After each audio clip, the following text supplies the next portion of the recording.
پەرلەمان و حکوومەت و کۆمسیۆن دوای زیاتر لە 3 سعات لە کۆبوونەوە سەرنجام نەگەیشتنە ڕێکەوتن لەسەر دیاریکردنی ڕۆژی هەڵبژاردنەکانی هەرێمی کوردستان.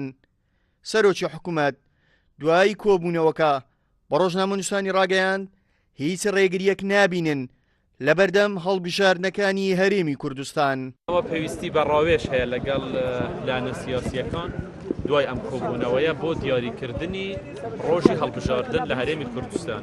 کۆمسیۆن راپۆرتی خۆی پێشکەش کرد ئەو هەنگاوانەی کە هەتا ئێستا ئەوە ناویانە بۆ ئەو مەبەستە.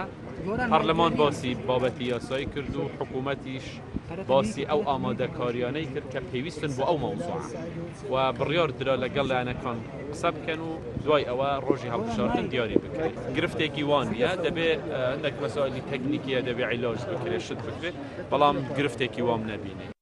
درێژکردنەوەی خولی چوارەمی پەرلەمان و پاک نەکردنەوەی تۆماری دەنگدەران و بودجە کۆسپی گەورەی بەردەم هەڵبژاردنەکانی هەرێمن.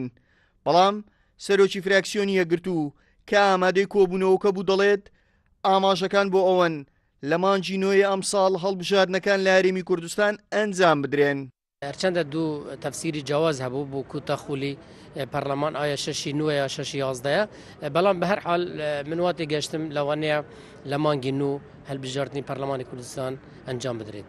ئێستا بەهۆی ئەو دۆخە سیاسی کە هەرێمی کوردستان تێکەوتووە و درێژکردنەوەی ئەو خولەی پەرلەمان بە یەکجاری دەرکەوتووە کە هەڵبژاردنەکانی هەرێم دەکەونە دوای هەڵبژاردنەکانی عێراقەوە.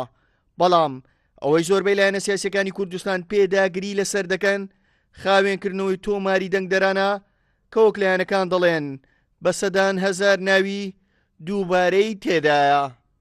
هاوکار عەبدوڕەحمان، کورسات نیوز، هەولێر.